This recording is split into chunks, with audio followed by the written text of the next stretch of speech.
Hi guys, thanks for watching. Today we're going to talk about finishing the edges of straps and also just a bit about the difference in the leather thickness when actually cutting your straps and working with them. So here we have a 6 to 7 ounce leather. The leather that you see here is identical to this leather, only this leather has the edges finished. So on this set of straps, we have actually dyed, beveled, and burnished the edges. And you can see this is a much more finished look. So we'll show you how we do that, and again, just talk a bit about the difference in your leather thickness when working with straps. So again, this one is a 6 to 7 ounce leather. Whenever we work with leather this weight or thicker, we typically will always bevel and burnish our edges. Here is about a 4.5 to 5 ounce strap. Often we will skip the beveling on the strap this thin, but we will always still typically burnish the edges. So we'll talk a bit about why we do that. So when you have a strap that is about 6-7 ounces or thicker, you'll notice that when you cut them, you feel sort of a bluntness on the edges in your hand. The solution for that, to give it a more curved feel on the edges, is to bevel the edges. And what that'll do is take the sharp corners off.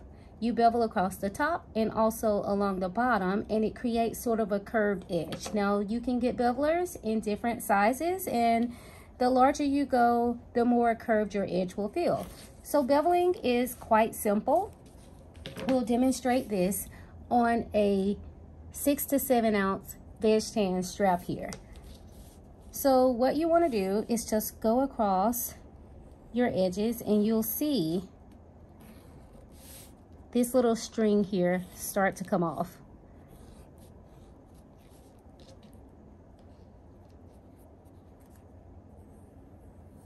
But you also want to go along the bottom. That's what we do. Because again, we're shaving off that blunt corner there, or that blunt edge.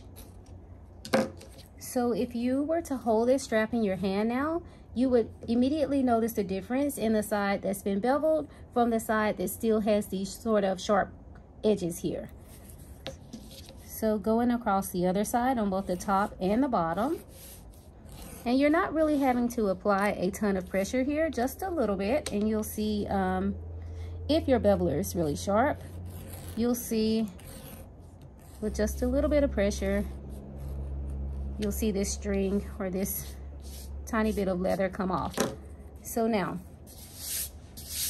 in this case, because the dye is not struck completely through this strap, you see that it looks a little bit white inside. So a couple of things: I could dye the edges, or I can simply skip to burnishing. This leather will tend to get a bit darker when you burnish it anyway. So in this case, I am just going to not dye and simply skip to burnishing. Now what the burnishing will do is give you a nice, smooth, slick edge, sort of resembling what happens when you use edge paint, but without all of the steps with the coats and the dry time and coating again, another layer of paint. So yes, we'll do a quick burnishing on this. Now with the burnisher, there's various tools that you can use. There's the wood slicker, you have the electric powered burnishers, and various tools that people like to use. When we are using veg tan leather, we tend to stick with simply a piece of duck cloth and a burnishing agent. That's our preference. There are many ways to do it, and leather responds differently depending on the type. Again, we're using a veg tan leather here, and you can see it's temper, and this one will respond very well to burnishing. So that is what we're going to do here.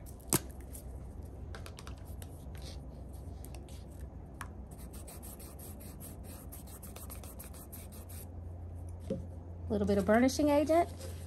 Take this duck cloth or a piece of canvas, and you can see the sheen is already starting to develop with just a few passes. So it is the friction that is creating this effect here.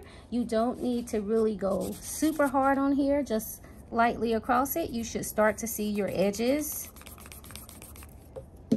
change.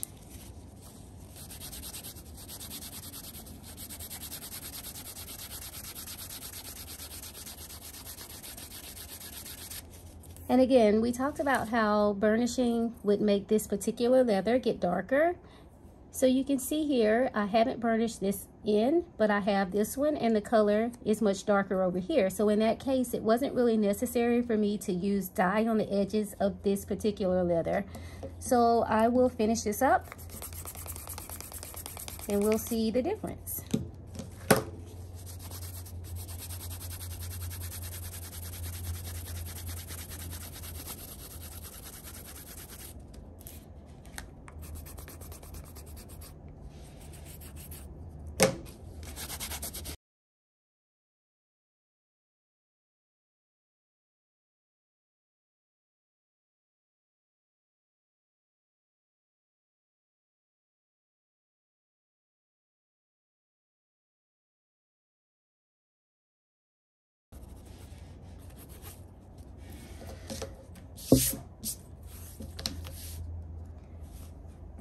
So you can see that the strap has this nice sheen on the edges in comparison to the original strap.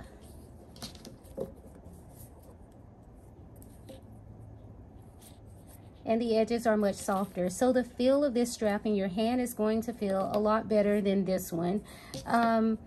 Particularly on 1-inch straps, you will really benefit from the beveling because the strap is wider. So with that extra width, you would love to have the edges more curved and rounded, just a smoother feel in your hand. But we also bevel and burnish our 3/4-inch straps as well. It doesn't matter, we just always do it.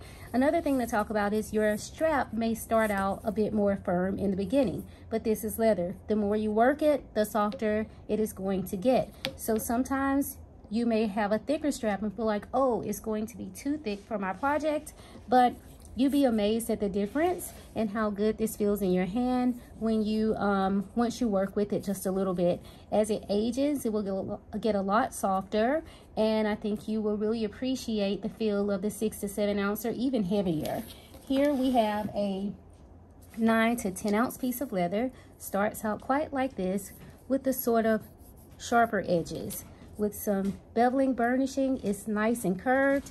Nice sheen to it. You hold it in your hand, it feels very good in your hand. But you can see this leather is thick, but it's very pliable over time. This will age really well. A nice quality strap. In the beginning, it started out just a little bit thicker, and that is okay. This is actually going to feel great as you use it. So keep that in mind when choosing your strap thickness, that if you start with one that's thinner and softer, it's only going to get softer as you kind of work with it. So sometimes going up to a 6 to 7 ounce or heavier is a great thing. Let us know if you have any questions or if there's anything else you'd like to see.